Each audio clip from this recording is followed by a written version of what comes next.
You're listening to Patient 11, a new 4-part podcast investigation from Sky News and The Independent. This is episode 4. And having now planned to break out of her psychiatric care unit in Ramsgate and flee to Nigeria, Alexis dialed the number of family friends Jenny Middleton and her then doctor husband, David Forsyth, in the hope that they would help her escape.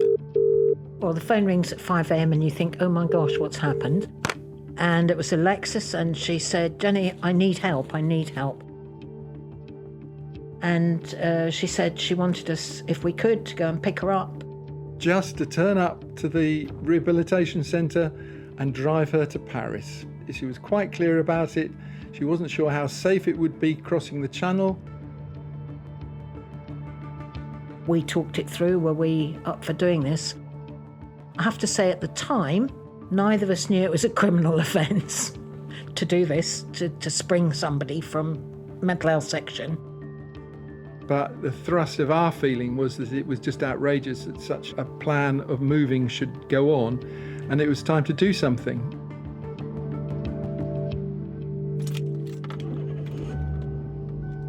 So shortly after 9 a.m. on the morning of 9th of May 2016, David Forsyth and his partner Jenny Middleton set off for Alexis's psychiatric care unit in Ramsgate. A decision that not only had the potential to end David's career as a doctor, but more significantly, bring about a criminal prosecution. At the same time, Alexis made arrangements to get her passport. And knowing that my mum was kind of deeply rooted in English law and that she probably wouldn't agree to it, I gave my dad a call. And that morning he brought Abby, my daughter, to the unit and we played in the garden. And he handed me a brown envelope which had my passport in it and €100. And I said goodbye to Abby. And I didn't know if I was going to see her again. And I didn't know if I would be successful and if I'd be locked in another unit somewhere really far away. Maybe in long-term seclusion, maybe sedated so that I couldn't think again, but I had to give it a go. And I gave her a big kiss and said goodbye. And she went off to school, just like everything was normal. And then I had my morning meeting, just like I did, and it was really hard to stay focused on the meeting. And I'd hidden behind the dustbins in the back garden a backpack, and I just packed a couple of changes of underpants and some shorts and t-shirts because I knew it was going to be warm. And I waited for David and Jenny.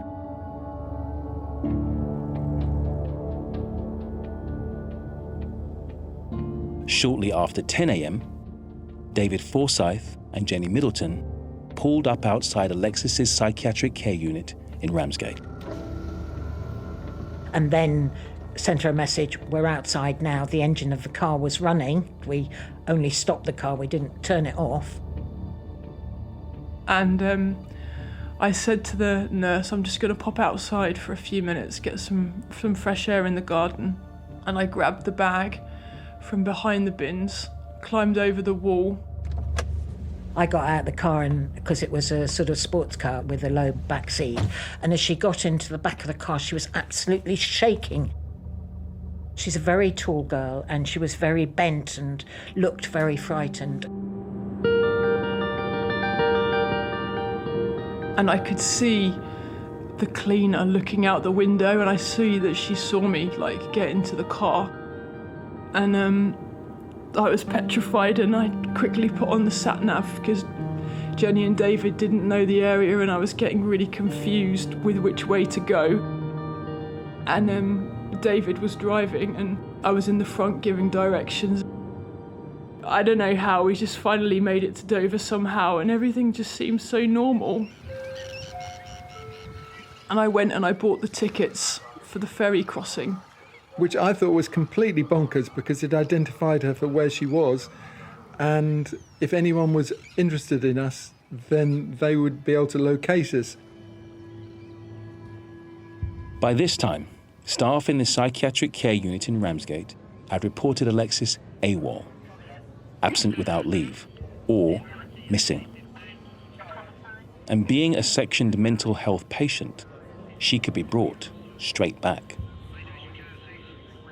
In cases where a prisoner, or in this instance, a sectioned mental health patient, breaks out of a psychiatric care facility, the authorities can mark the escapee's passport with a tag, and in doing so, alert border agents if the passport is used at an airport or a ferry port. When queuing at passport control in Dover, the likelihood that Alexis would be apprehended by a border agent was at the forefront of everyone's mind. Alexis's passport, however, had yet to be tagged. And we managed to get through the English passport control, the border control. We got onto the ferry.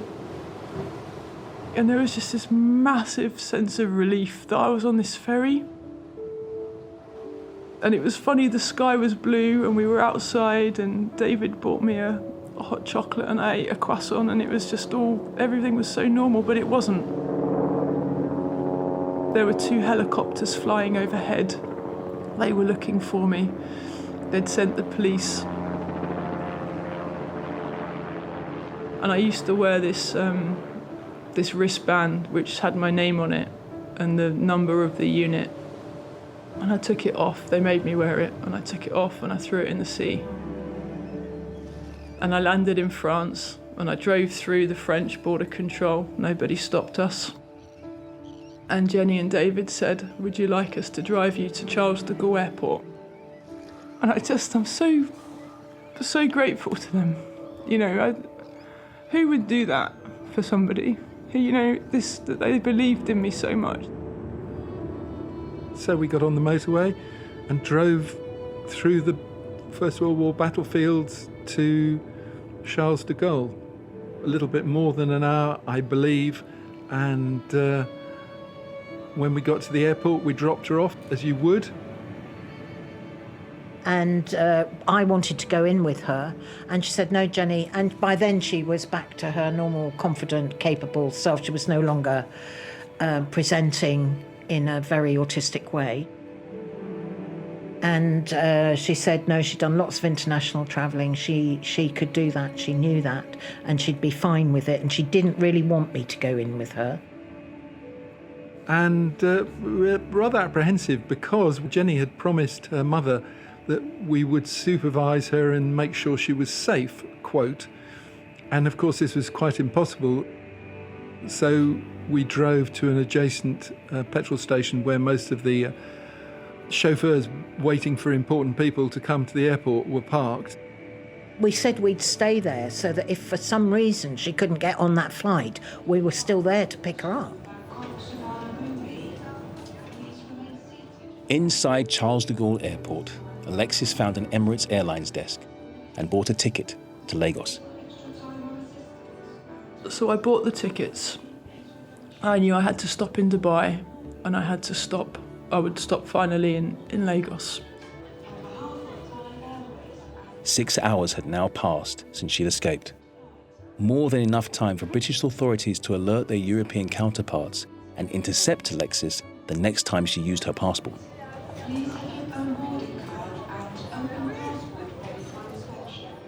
And I was just about to go through the security.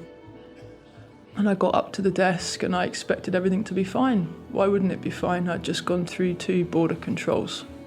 Why wouldn't it be fine? And they scanned my passport. The guy smiled at me, handed it back, and I literally took half a step and he stopped me. And he said, "You need to wait there." And now my heart was in my mouth. I didn't, I was in France. I'd researched the law, but, who knows? And I stood there. It felt like an age. And he called somebody on the phone. And within a couple of seconds, there were a number of armed French security with great big, those airport machine guns, those big machine guns they have, I don't know what they're called. And they instructed me to follow them. And there were 2 in front of me, and then there was me in the middle and 2 behind. And we walked. It was a scene out of Border Control. We walked under the airport into this tiny security area. And I said, look, what's the problem? And they said, there's a marker been put on your passport that we need to contact the English police. I said to them, look, can I just explain to you, please, what's happened? Can I please explain to you? And they said, no, we don't speak English. And I said, look, I think you do speak English. You're working in an international airport. And I started to try and converse with them in broken French and English, doing my best, trying to remember my GCSE French from school. There was one of the officers who was interested, and I showed him on my phone pictures of me with my daughter. And I said to them, look, these pictures are dated. You can see from my iPhone they're dated. You can see I'm not a danger. I said, I'm an escaped psychiatric patient. I'm going to be honest with you. I've escaped a mental hospital. I have a diagnosis of autism. I showed them some paperwork. I showed them the pictures, and I said, I was being abused. I was being held for no reason. Please let me go. I'm being honest with you. You can see. And they got in contact with my dad, and they got in contact with the English police, and they said if, there's no legal law for them to hold me, now that I'd been honest and my story was confirmed by the English police. And they had to let me go. And they took me back up to the plane, put me on my seat, and they let me go. And as the plane sort of taxied along the runway of Charles de Gaulle, that feeling when you get pushed into the back of the plane, you get pushed into the back of the seat as the plane took off. I just cried and cried. I don't know what the person next to me must have thought, but I just cried and cried, and I was finally free.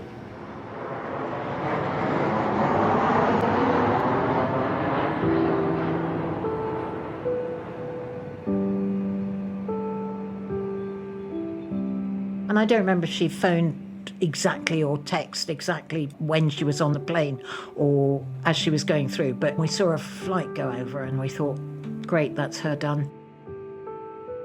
And we were exuberant, absolutely exuberant. It was very exhilarating. It was so good to know that she was away and she was safe. And we phoned John and Linda and we said, she's gone, she's safe. And then we were exhausted, so we looked for somewhere to stay because we felt a drive home would be too much for us at that time.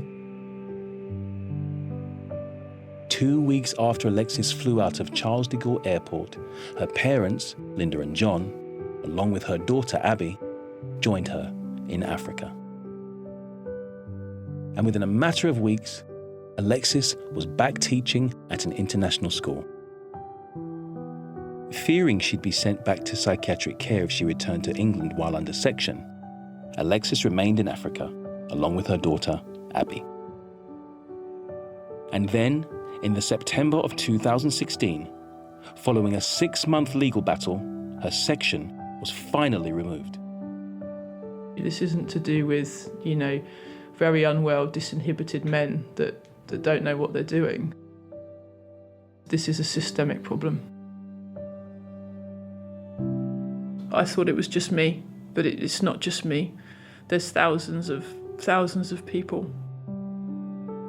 But I guess now I'm just left with the trauma of it. You can't get over something like that. You can't get over it. They locked me up for 3.5 years and were prepared to throw away the key. They had no hope for me, just because there isn't the right community support. When we presented the findings of our investigation to the Department of Health, a spokesperson said, "Sexual violence or misconduct of any kind is unacceptable and has no place in the NHS. And NHS organisations have a responsibility to protect both staff and patients. We're working closely with the NHS to ensure anyone receiving treatment in a mental health facility receives safe, high-quality care and is looked after with dignity and respect." In response to our findings, NHS England said, "We are taking action, including rolling out better reporting mechanisms, training and support as part of the NHS's new Sexual Safety Charter.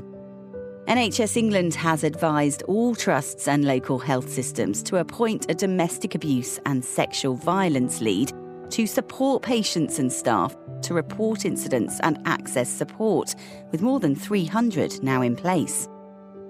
The Independent's health correspondent, Rebecca Thomas. It's worth saying that while NHS England pointed to their commitment to a new sexual safety charter, more significantly in terms of our investigation, they highlighted their continued commitment to improvements recommended in the 2020 Sexual Safety Collaborative. This is the government-backed standards we've referred to throughout our investigation. As we've said, however, only 6 trusts have shown evidence they've been applied.